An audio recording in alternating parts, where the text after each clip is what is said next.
Hello there, everyone. Welcome back to the Coaxium Cantina. I am Benjamin, And I'm Aidan. and in today's episode, we are talking about the Bad Batch. Hell yeah. Now, the Bad Batch trailer dropped today, and me and Aidan watched it together. And I think to say we went a bit crazy would be an understatement. We enjoyed the hell out of it, and we're going to be talking about some key points in this episode. I was going to say, I believe, oh my god, came up once or twice. Probably more than that. Yeah. Like, oh my god. Yeah, unfortunately we're not Star Wars Theory, so, can't record that. So, yeah. we're going to be talking about some key points about this trailer that we picked out, right? And our thoughts on it. So, do you want to start or shall I start? Ooh, I feel like you've already planned a more uniform way, so I will if you leave a bit of pause after your statements, I will hop on. Okay. Is that too long of a pause, or is that okay? Right. We start in the Camino training room, obviously, with Grand Moff Tarkin narrating it.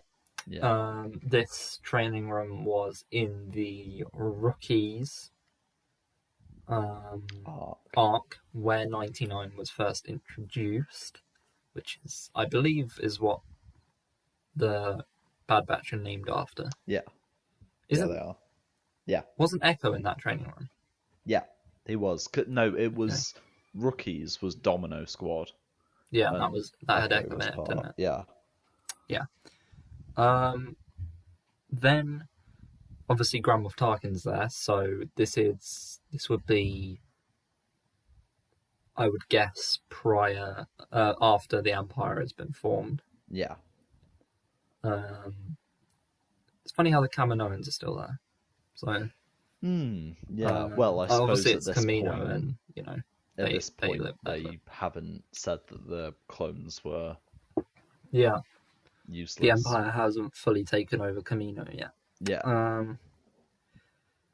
And he said that they have a concerning level of disobedience. Yeah, but they are as powerful as an army. Yes, which is pretty cool. Now, this leads me to believe that. I mean, this and another thing that he says later leads me to believe that they don't go ahead with Order 66. Yeah.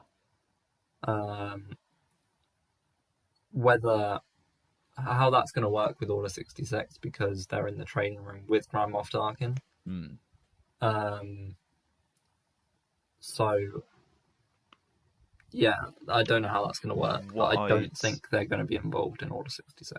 I was going to say, what I'd assume, because we know from the Season 7 arc, they don't have a general. Even Hunter says he's not sure who they report to, so they're kind of like freelance troopers. So I feel like with regards to Order 66, it might even be a case where it's not like they partook in it. It was like they didn't even have a Jedi to do it on. Yeah. Or it might be like Order 66 happens and then they're sent to kill a Jedi and then they don't do it, or something like that. Yeah.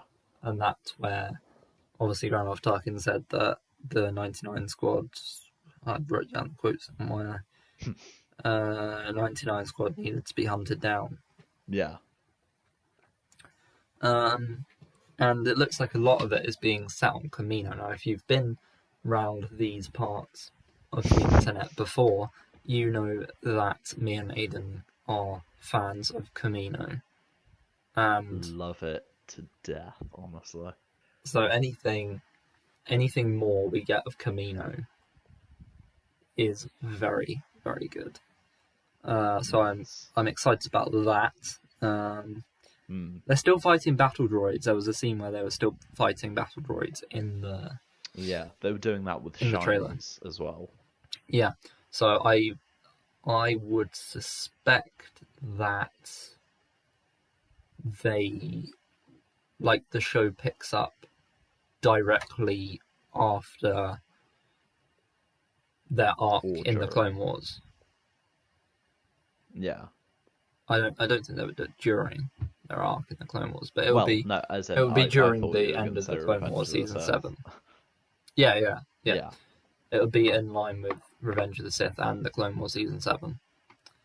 And there's a potential to see it from the Republic side, because in both cases we got it from the Jedi side. Well, I say the Jedi side. Yeah. Ahsoka wasn't a Jedi, but you still kind of got it from the Jedi's point of view. User. Yeah. So it'd be interesting to see the Republic's point of view on it, and the Clone Troopers' point of view on it. Yeah. I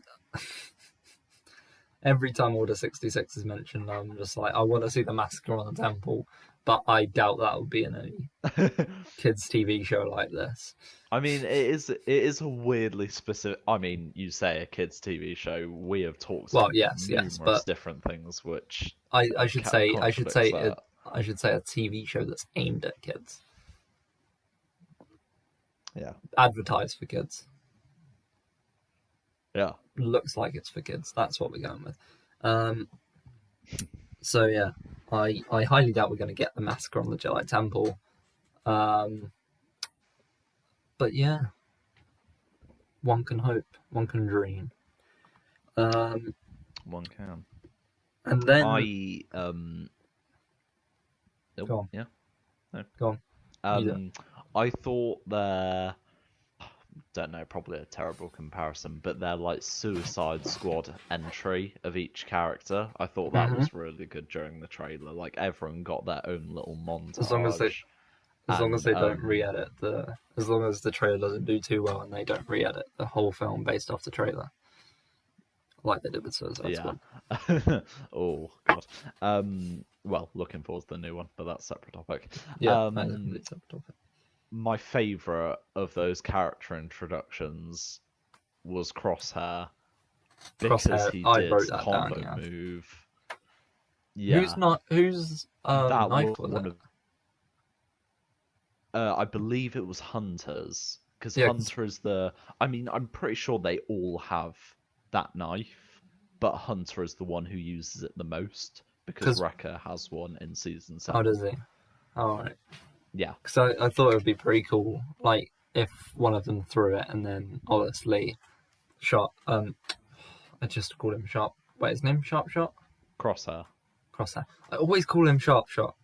Honestly, if you've been around since the Clone Wars reviews, I constantly call him Sharp Shot, and I have no idea who Sharp Shot is, and why I call him Sharp Shot or something.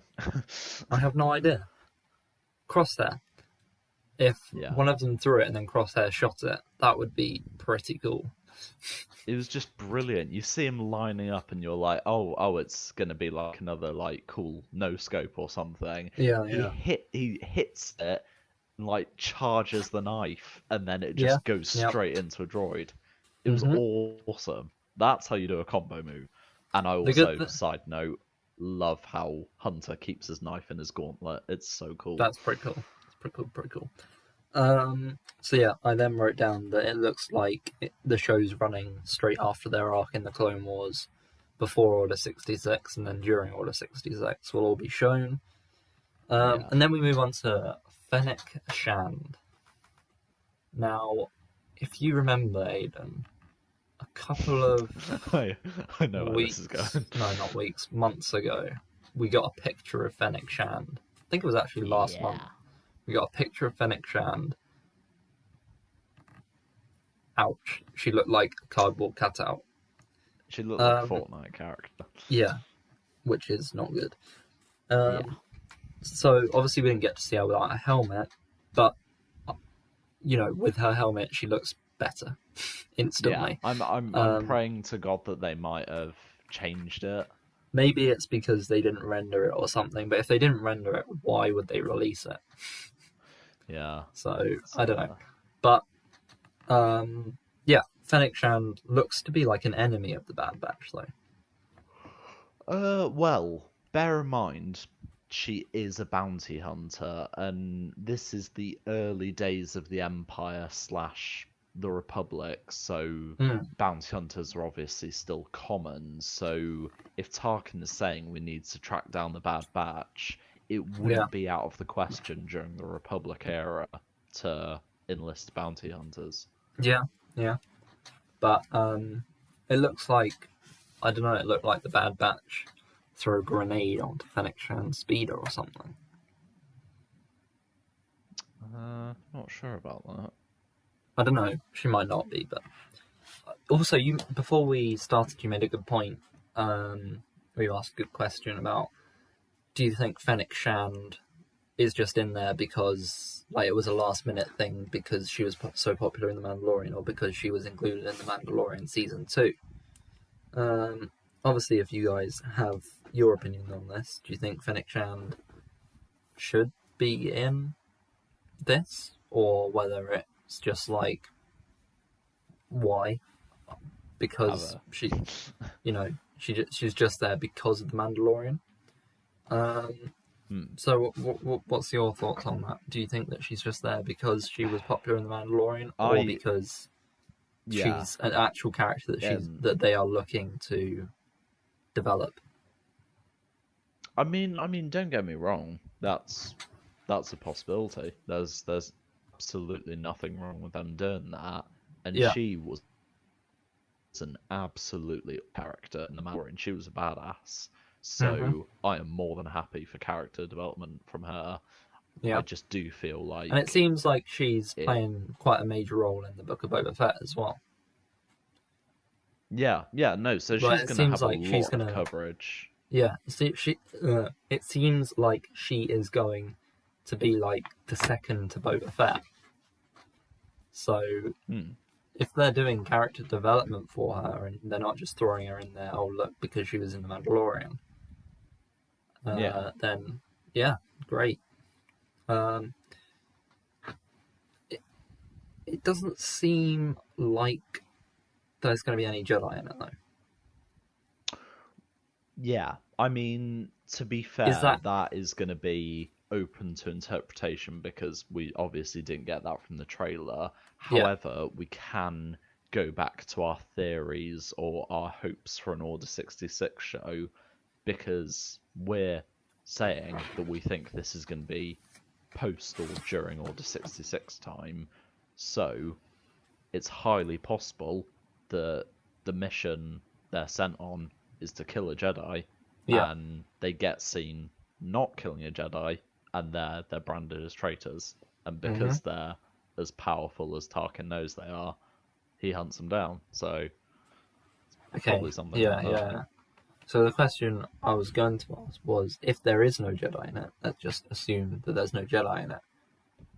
Would that be a good thing? Would you mind that, or would you I'm want not at gonna least lie. one Force sensitive person in it to be in it? Maybe a reference or a cameo I'd be happy with, but I actually think this show would be fine without Force sensitive being because Yeah. it's already got the Bad Batch who were absolutely awesome in season 7. Mm-hmm. It's got Fennec. It's also got Saw Gerrera. Oh yeah, we'll get onto that in a minute. Yeah, and Yeah. Tarkin, which of Yeah. course is lesser, but he's Tarkin at the end of the day. He's like a Yeah. big character, so that's already a decent roster of characters. I don't think. I think what they're able to do here is go a bit Rogue One-ish and say we're doing this more grounded story without the Force, I mean, there's nothing but also it to say works. that Vader won't be in it, because if Yeah, Tarkin's in it, then Vader might be in it. yeah, and plus Obviously Anakin not. had the mission with the Bad Batch, so Yeah, yeah. Obviously not. Vader, as in he's going to be like in every episode, but he might be in a good a good few minutes of it. yeah. It's just the fact that I think we've had this conversation many times that while Rogue One had it had a connection to the Force in Chirrut Imwe, but it didn't really have a Force user. Mm. And I mean, this is another podcast episode in itself. But do you kind of need a Force user for it to be Star Wars? You know, or otherwise it could just be any other show No, for it to be I Star think, Wars. But that's a separate thing. yeah. We'll move on to Saw Gerrera, as you mentioned it. Do you think that they could join Saw Gerrera's Rebels, maybe?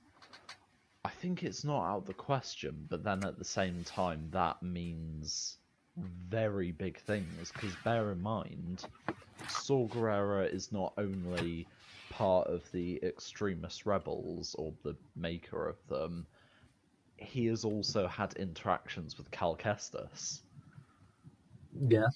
So, plot-wise, to be fair, this is happening right alongside Revenge of the Sith, so Cal would be 12, he would, because he's 2 years younger than Kanan. Yeah. Yes, they probably wouldn't do Cal, but I think their kind of skills would be very useful to Saw, and I could imagine him being a frequent ally, if not someone they team up with. Yeah. Yeah, fair enough. I mean, I feel like Saw Gerrera is one of those that has been overused but underused. Yeah, no, I know what you mean. He's had quite a few appearances, but at the same time, we still know Like very little about we him. don't really know much about what he's doing or why he's doing it or anything like that. Like like we got him in Rogue One, we got him in the Clone Wars originally, we got him in I think a bit in Rebels. Got him in Fallen Order, got him now in Bad Batch, and it's kind of a bit like we don't really know what he's doing. I mean, Yeah. we know that he dies in Rogue One, so we could probably get the early concept of his extremist rebellion from this. Yeah. The next point is another returning character that I think, well, you definitely were very, very excited about. Oh yeah. Oh, my boy. My boy. My boy, CT7567, also known as Mother Truckin' Captain Rex. Yes. That is what he is also known as. Sorry, that was very long, What? but it was worth it. If you didn't notice already, Aiden likes Captain Rex. So what's your thoughts? Let me know. What do you think? Well, first off, I'm not biased in any way. He's awesome, amazing character, should have so much screen time. Awesome armor. Well, all joking aside, this is quite interesting. If anybody wants to buy Aiden a Captain Rex replica helmet, then let him know. I'm sure he'll take it. If anyone does that, I will consider you to be Jesus. I will hold you up as a deity. Right. All joking aside, I think the Rex thing is interesting because the last shot we have of him is him and Ahsoka after the crashed Venator in Victory and Death. Yeah. Rex is off with a Bad Batch, and we know in Rebels that him and Ahsoka split up. Yeah. So it could be a point where Rex goes back. Now this is a bit shaky, theorizing wise, but Rex might go back to the Republic / New Empire because the only people who would have known that he was a traitor died on that crashed Venator, and in Rebels he said that the clones were laid off, aka him, Wolf, and Gregor. So Yeah. Rex could quite easily sneak back into the falling Republic, into the new Empire, and work as an operative. What, for the rebels or for him? Just anyone. He that would give him a first-hand experience, and that would also lead to how he has interactions with the Bad Batch. And of course, they would have known him from season 7, the mission where they rescued Echo. Yeah. And it also looks like they're going to look at. It looks like they're going on a mission together, doesn't it? Yeah. Well, we get another desert planet. Woo. Yay. But yeah, no, it looks like they're like back in their season 7 squad. Yeah. Yeah. And there's also the Zygarian whip that we saw, Oh, which I'm that assuming that was literally my final bullet point of the thing. So I'm not sure whether, I can't remember what it was, whether the Zygarian whip was on Zygaria or not. I mean, I think it might have been. anyone can have it, but it was mainly used on Zygaria. Yeah. But I'm trying to think whether we've seen it anywhere else, which I don't think we have. I mean, to be honest, if I was being completely honest, the first time I saw it, I thought it was Wonder Woman's whip. But there you go. I think the whip itself is very generic. Yeah. I wonder whether this time it will do whatever the plot needs it to do. Now, Benjamin, we're not poking holes in the Wonder Woman film. We're reviewing the Bad Batch trailer. Yes. I think it's a really cool one because, bear in mind, Rex was with Anakin, Ahsoka, and Obi-Wan when they went to Zygaria the first time. Yeah. So that looks like that interaction in the trailer looks like the mission the Bad Batch and Rex were on. So it's essentially they picked the best person to go along with because Rex has a history of fighting them. Somewhat it being brief, but yeah. I mean, sure. If we get to go to Zygaria, fine. I don't care. But I do care because I actually really like that arc in the Clone Wars. That was really good. One. But that's for another time as well. So yeah, let us know your thoughts about the Bad Batch trailer in the comments down below. Aiden, do you have anything more to add from the Bad Batch trailer?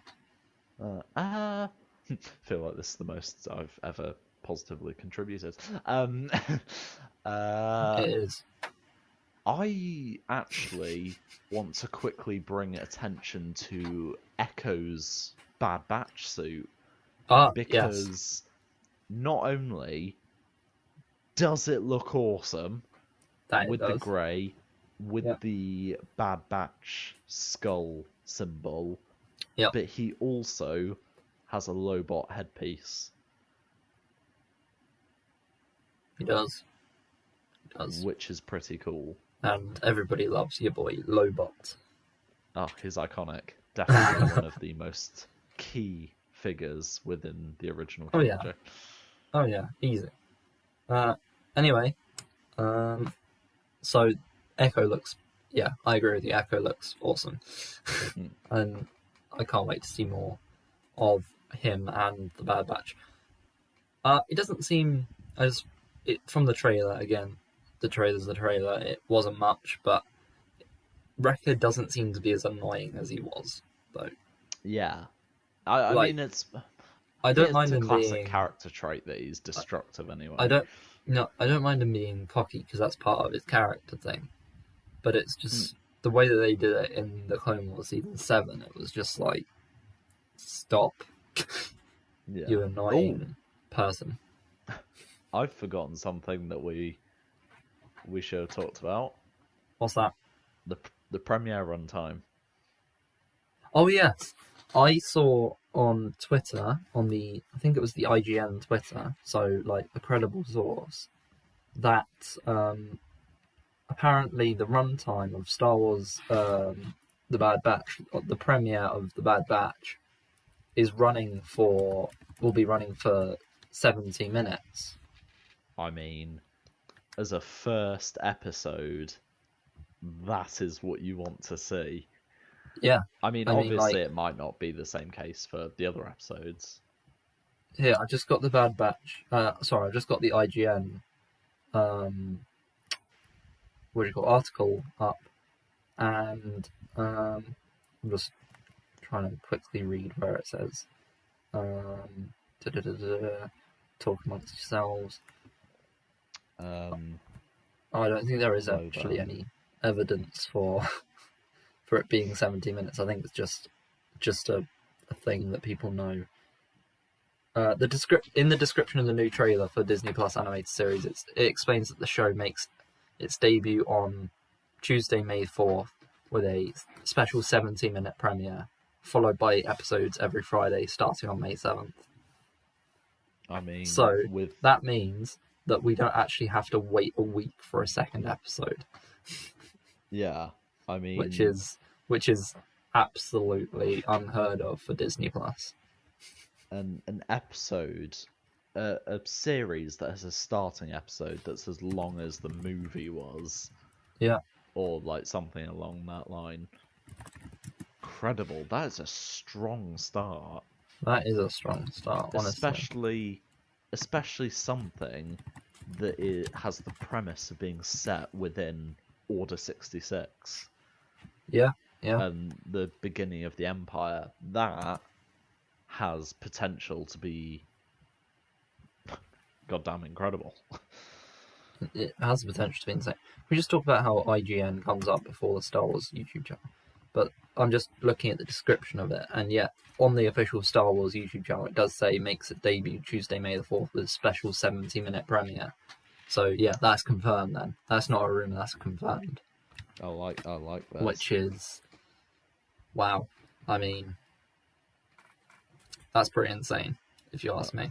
Oh, that does bring a smile to my face. So yeah, let us know what you think about the Bad Batch trailer. Let us know if you're excited. Let us know if you despise the Bad Batch, and let us know if you love the Bad Batch. I don't see any reason why you would despise them, but hey ho. Yeah, thank you guys so much for watching / listening. Goodbye. Bye, guys.